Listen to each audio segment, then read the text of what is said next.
Bismillahirrahmanirrahim. Assalamualaikum warahmatullahi wabarakatuh. Salam sejahtera untuk kita semua. Perkenalkan, saya Susanto SIP dengan NIM 2321900020. Saya merupakan mahasiswa di program Pasca Sarjana Fakultas Hukum Universitas Riau Kepulauan. Baik, dalam kesempatan ini saya sedang menjalankan tugas ujian akhir semester mata kuliah Politik Hukum dengan dosen pengampu Ibu Linayati Lestari SIP MA PhD. Nah, dalam mata kuliah ini saya diberi tugas untuk menganalisa visi misi Capres 2024 terkait hukum, HAM, korupsi dan pelayanan publik.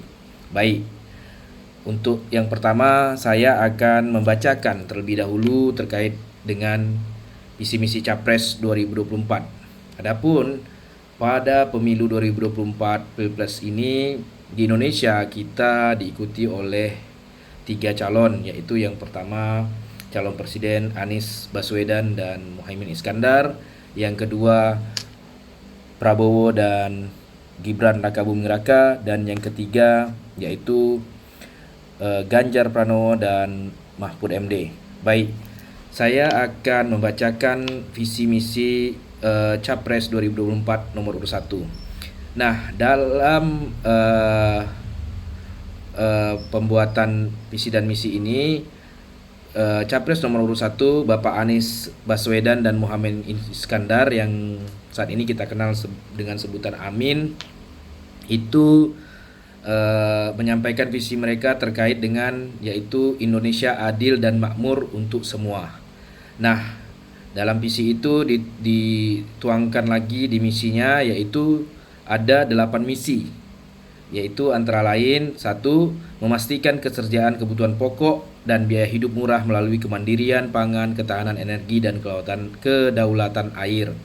Kedua, mengentaskan kemiskinan dengan memperluas kesempatan berusaha dan menciptakan lapangan kerja, mewujudkan upah berkeadilan, menjamin kemajuan Indonesia berbasis kemandirian dan pemerataan, serta mendukung korporasi Indonesia berhasil di negeri sendiri dan bertumbuh di kancah global. 3. Mewujudkan keadaan ekologis berkelanjutan untuk generasi mendatang. 4. Membangun kota dan desa berbasis kawasan yang manusiawi, berkeadilan, dan saling memajukan. 5. Mewujudkan manusia Indonesia yang sehat, cerdas, produktif, berakhlak, serta berbudaya. 6. Mewujudkan keluarga Indonesia yang sejahtera dan bahagia sebagai akar kekuatan bangsa. 7. Memperkuat sistem pertahanan, keamanan negara, serta meningkatkan peran dan kepemimpinan Indonesia dalam kancah global untuk mewujudkan kepentingan nasional dan perdamaian dunia. 8. Memulihkan kualitas demokrasi, menegakkan hukum dan HAM, memberantas korupsi tanpa tebang pilih, serta menyelenggarakan pemerintah yang berpihak pada rakyat.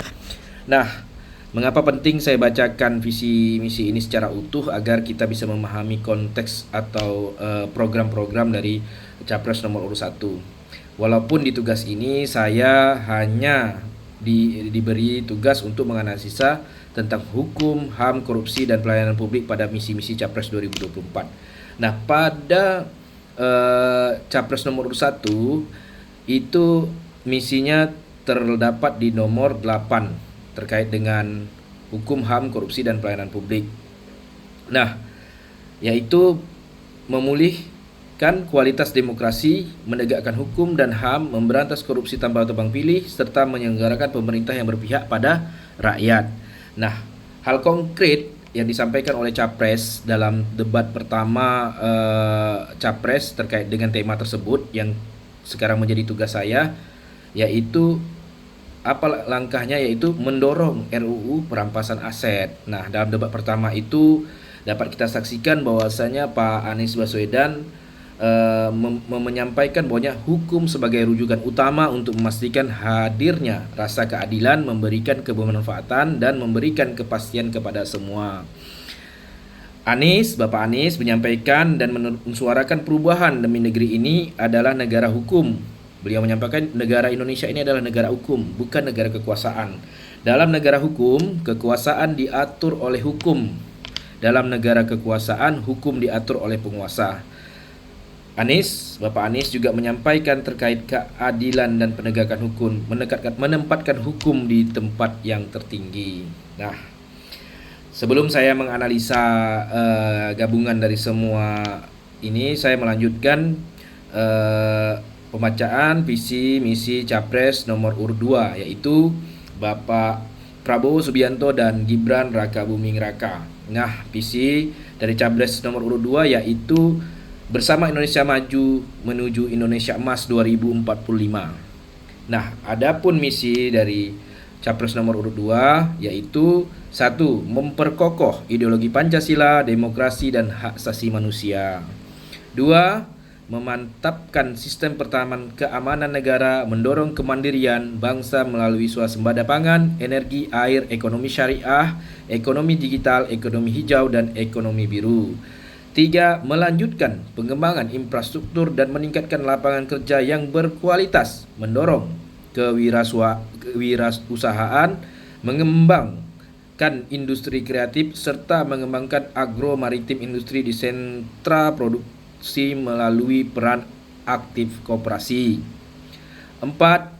Memperkuat pembangunan sumber daya manusia, sains, teknologi, pendidikan, kesehatan, prestasi olahraga, kesetaraan gender, serta penguatan peran perempuan, pemuda, generasi milenial dan generasi Z, dan penyandang disabilitas. 5. Melanjutkan hilirisasi dan pengembangan industri berbasis sumber daya alam untuk meningkatkan nilai tambah di dalam negeri. 6. Membangun dari desa, dari bawah untuk pertumbuhan ekonomi, pemerataan ekonomi, dan pemberantasan kemiskinan. 7. Memperbuat reformasi politik hukum dan birokrasi serta memperkuat pencegahan dan pemberantasan korupsi, narkoba, judi, dan penyelundupan. 8. Memperkuat penyelarasan kehidupan yang harmonis dengan lingkungan, alam dan budaya serta peningkatan toleransi antar umat beragama untuk mencapai masyarakat yang adil dan makmur. Nah, dari visi misi Capres ini, Prabowo Gibran juga mengusung 17 program prioritas. Salah satunya ialah pencegahan dan pemberantasan korupsi, yaitu memperkuat gerakan pemberantasan korupsi. Caranya dengan memperkuat KPK, kepolisian, kejaksaan, dan kehakiman, serta meningkatkan kesejahteraan perangkat penegak hukum. Nah, pada visi misi Capres ini, dalam tema tugas saya ini terkait dengan hukum HAM, pemberantasan korupsi dan pelayanan publik, itu terdapat di nomor 7 pada misi Capres nomor 2. Nah, dalam debat pertama Capres 2024 yang berkaitan dengan tema tersebut, Bapak Prabowo menyampaikan hukum HAM, perbaikan pelayanan pemerintah, pemberantasan korupsi, perlindungan terhadap semua kelompok dan di masyarakat sebagai sesuatu yang penting. Dan beliau juga menyampaikan hukum dan kedaulatan rakyat adalah hal yang perlu ditegakkan di Indonesia. Kestabilan politik hukum di Indonesia masih stabil. Beliau sampaikan masih stabil, tapi beliau juga mengakui bahwasanya ada kekurangan. Nah, pada saat debat Capres itu, beliau juga menyampaikan bahwasanya menyikapi ketidakstabilan, kekurangan yang berada pada saat pemerintahan ini, pemimpin haruslah arif dan bijaksana dalam menyikapi hal tersebut, dan pemimpin harus menjadi contoh teladan. Dan Prabowo Gibran akan memperbaiki apa yang harus diperbaiki dan akan menegakkan apa yang perlu ditegakkan dan bertekad memberantas korupsi dari akar-akarnya. Prabowo juga menyerukan persatuan dan kesatuan demi rakyat tanpa saling menghasut, mencela dan menghina, dan butuh kesejukan, ketenangan dan kerukunan dari negara yang majemuk ini. Karena banyaknya suku, identitas, budaya, agama yang ada di Indonesia, maka perlulah contoh teladan dari seorang pemimpin tanpa harus menjelek-jelekkan pemimpin yang lain dan merangkul semua elemen bangsa. Nah, dalam kesempatan penyampaian visi dan misi Capres, saya memperhatikan pada debat pertama bahwasanya dari apa yang disampaikan Bapak Prabowo dalam nawacita mereka sebagai visi misi sebagai capres, bahwasanya mereka mengusung agenda keberlanjutan, yaitu meneruskan apa yang sudah dilakukan oleh pemerintah saat ini, memperbaiki dan juga tetap berkelanjutan agar pembangunan mencapai Indonesia menuju maju menuju Indonesia Emas tahun 2045. Nah, selanjutnya saya akan membacakan visi misi Capres nomor urut 3, yaitu Bapak Ganjar Pranowo dan Bapak Mahfud MD. Adapun visi dari Capres nomor 3 yaitu gerak cepat menuju Indonesia unggul. Dan misinya terdapat 8 misi, yaitu yang pertama, manusia Indonesia yang sehat, terdidik dan sejahtera. 2. Indonesia unggul dalam bidang inovasi dan teknologi. 3. Ekonomi yang tangguh dan berdikari. 4. Hilangnya kemiskinan dan ketimpangan antar wilayah dari akarnya. 5. Ekosistem digital yang mengutamakan akses internet cepat dan terjangkau. 6. Pembangunan ekonomi yang memperhatikan kelestarian lingkungan. 7. Demokrasi terjaga melalui pemberantasan korupsi dan pemerintah inklusif berlandasan supremasi hukum. 8. Indonesia bangsa terhormat di kancah internasional serta pertahanan yang tangguh dan modern. Nah, dalam visi misi Capres ini terkait dengan tugas saya menganalisa tentang hukum, HAM, pemberantasan korupsi dan pelayanan publik, ini dituangkan di Capres nomor 3 itu di nomor 7 dalam visinya, yaitu demokrasi terjaga melalui pemberantasan korupsi dan pemerintahan. Jadi Capres nomor 3 ini menempatkan hukum sebagai landasan supremasi hukumnya merupakan hal yang paling utama. Nah, tentu saya juga memperhatikan dan melihat pada debat pertama Capres 2024, yaitu Bapak Ganjar Pranowo menyampaikan, beliau lebih menyampaikan pada saat penyampaian visi, beliau lebih menyampaikan realita keadaan situasional yang beliau turun ke lapangan bersama Pak Mahfud di seluruh Indonesia, yaitu terkait dengan kesehatan. Beliau juga mencontohkan kesehatan, pembangunan SDM yang unggul, akses pekerjaan, akses internet agar ada pemerataan di seluruh Indonesia. Perhatian terhadap penyandang disabilitas dan terkait hukum, Pak Ganjar juga menyampaikan terkait realita penegak hukum di Indonesia. Untuk penegakan hukum harus dengan pemerintah yang bersih dan keseriusan pemberantasan korupsi. Dan beliau juga kita tahu bersama-sama menggandeng Wapres, yaitu Bapak Mahfud MD, sekarang sedang menjabat sebagai Menteri Menko Polhukam. Nah, memang dalam penyampaian visi dan misi Bapak Ganjar saya sangat menarik karena beliau menyampaikan realita keadaan yang beliau temukan di Indonesia bersama Pak Mahfud, dan itulah yang menjadi permasalahan-permasalahan yang timbul. Makanya mereka menggagas bahwasannya harus ada pemerataan pelayanan publik, kesehatan dan sebagainya, dan juga penegakan hukum yang harus yang bisa dilakukan dengan pemerintahan yang bersih. Jadi mereka, saya lihat, sangat yakin bahwasannya bisa melaksanakan itu karena Bapak Wapresnya menguasai di bidang itu. Nah, selanjutnya untuk saya coba menganalisa seluruh visi misi ketiga Capres ini.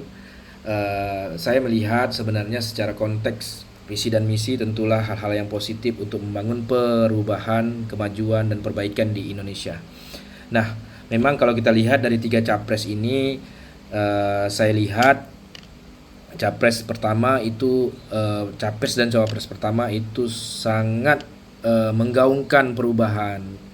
Nah, maka dapat kita lihat dari beberapa statement dan situasional politik saat ini, dinamika politik saat ini, Capres pertama selalu menyerang pemerintah dalam hal kebijakan dan sebagainya untuk mendapat simpati publik masyarakat luas bahwasanya Indonesia butuh perubahan. Nah, itu sah-sah saja menurut saya sebagai peserta atau petanding dalam memperebutkan kursi presiden, wakil presiden. Tetapi saya juga melihat bahwasannya di Indonesia tidak sepenuhnya apa yang disampaikan Capres nomor 1 itu benar. Nah, selanjutnya untuk Capres nomor 2 ya kita tahu bahwasanya Capres nomor 2 adalah Prabowo dan Gibran yang merupakan anak presiden. Nah, dan sangat unik memang dalam penetapan cawapres Capres nomor urut 2 banyak dinamika politik dan hukum yang kita lihat bersama-sama terkait dengan hadirnya atau munculnya nama Gibran menjadi wapresnya Bapak Prabowo dengan beberapa kali mengajukan judicial review kepada MK terkait dengan batas usia wapres. Nah, kalau menurut hukum saya rasa sudah tidak perlu dibahas secara hukum ya. Uh, Keputusan MK adalah keputusan yang final dan mengikat. Jadi tidak ada secara hukum sudah benar. Memang ada lagi pengadilan MK. Nah, saya rasa untuk hukum sudah selesai, tapi banyak digaungkan terkait dengan etika hukum yang terjadi pada saat penetapan batas usia cawapres. Nah, itu satu dinamika. Dan selanjutnya yang penting saya melihat di Capres nomor 2 itu tetap membawa agenda perbaikan tapi tetap berkelanjutan. Nah, saya rasa perlulah keberlanjutan untuk membangun suatu bangsa. Nah, yang ketiga nomor urut ketiga yaitu Bapak Ganjar Pranowo dan Mahfud MD. Nah, ini juga merupakan pasangan dari partai politik yang terbesar di Indonesia yaitu PDIP. Nah, saya melihat visi dan misi dari Capres ini juga mengandung keberlanjutan. Tetapi memang karena di satu sisi kita lihat secara politik peran Pak Jokowi yang melalui anaknya di dalam Cawapres, maka keberlanjutan itu mungkin ditambah dengan perbaikan dari Capres nomor urut 3. Nah, itu analisa saya terkait ketiga Capres ini. Memang kita sebagai masyarakat dan kita sebagai kaum intelektual yang belajar bagaimana menyikapi dinamika politik hukum yang ada di Indonesia memang perlu mengkaji secara intelektual agar kita mendapat pemimpin-pemimpin yang bisa membawa kemajuan dan perbaikan untuk Republik Indonesia. Nah, selanjutnya saya juga melihat di televisi dan membaca di beberapa berita di sosial media itu terkait dengan analisa para pendapat ahli sebagai acuan saya untuk beranalisa itu terkait dengan Capres dan visi Capres Cawapres 2024 terkait tema hukum, korupsi, HAM dan pelayanan publik. Itu saya melihat dan mendengar Bapak Haris Azhar itu selaku aktivis HAM ya, kita tahu bersama beliau mengatakan atau berpendapat menganalisa bahwasannya secara teks sangat positif dari ketiga capres ini terkait visi misinya. Tetapi dalam pelaksanaannya perlu langkah konkret. Beliau menyampaikan seperti itu. Dengan keadaan sekarang seperti ini, kasus HAM, kasus ketidakpastian hukum. Nah, beliau selalu mensuarakan hal tersebut. Jadi beliau melihat atau menyampaikan bahwasanya secara teks itu sangat positif. Begitu juga yang disampaikan oleh Bapak Ahmad Khairul Umam selaku Direktur Eksekutif Indro Strategis. Nah, saya melihat Bapak ini selaku pengamat, beliau mengamati hal-hal atau visi misi Capres 2024 ini yang dituangkan atau yang disampaikan di dalam debat pertama terkait tema hukum, HAM, korupsi dan pelayanan publik itu masih sifatnya umum secara general. Nah, tetap sehingga para capres tidak bisa menyampaikan secara detail bagaimana cara penguatan KPK-nya, penegakan hukumnya yang netral dan independen itu tidak dijelaskan secara komprehensif.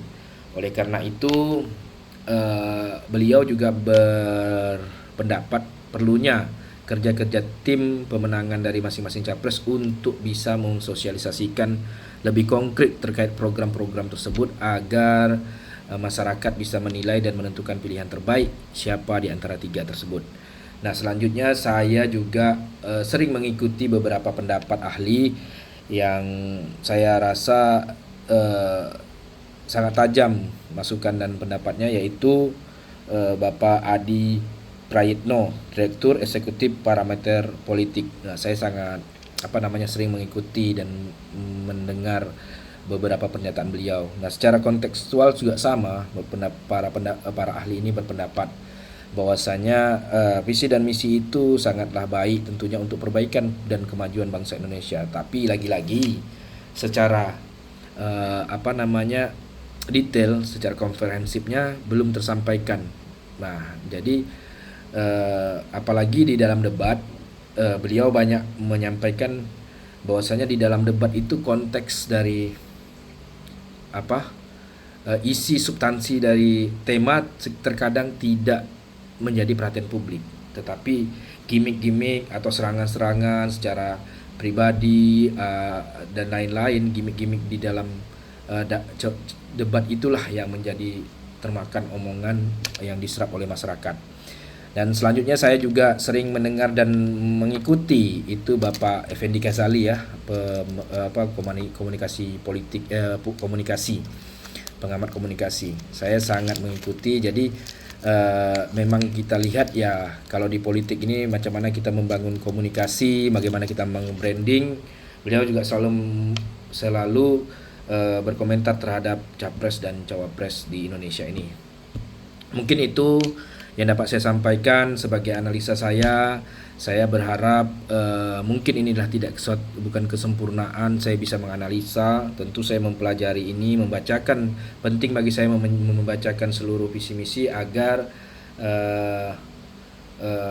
saya sendiri bisa memahami, dan saya sendiri bisa juga selaku kaum intelektual bisa juga memberikan informasi kepada masyarakat di sekitar saya, di lingkungan saya, untuk memberi pandangan-pandangan terkait ketiga capres ini.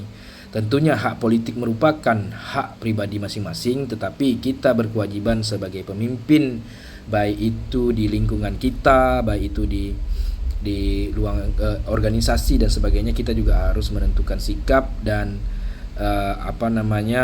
memberi pemahaman terkait politik hukum, terkait Pilpres ini, agar memang betul capres yang kita harapkan, presiden yang kita harapkan terpilih, bisa membawa perbaikan, perubahan, kemajuan Indonesia. Tentunya seperti itu, dan kita juga banyak berterima kasih kepada Presiden Jokowi yang saat ini telah membawa kita kepada perubahan-perubahan kemajuan dan juga kebebasan berpendapat. Mungkin ini pendapat saya atas visi dan misi capres cawapres. Semoga, saya berharap Ibu dosen bisa memberikan masukan lagi terhadap apa yang saya sampaikan ini.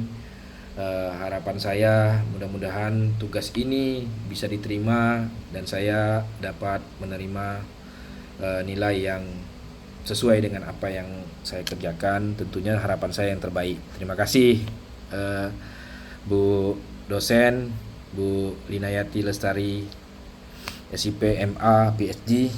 Beliau merupakan dosen pembimbing saya pada saat saya menempuh program S1, yaitu di Fakultas Ilmu Sosial dan Ilmu Politik di Universitas Riau Kepulauan juga. Terima kasih, dan kami berharap di dalam kelas atau di kesempatan lain kami bisa berdiskusi langsung dengan Ibu Linayati Lestari, karena setahu saya beliau juga sebagai pengamat politik yang tajam di Batam dan di Kepri khususnya. Terima kasih Bu, ini tugas saya tutup dan saya akhiri. Wabillahi taufik wal hidayah. Wassalamualaikum warahmatullahi wabarakatuh.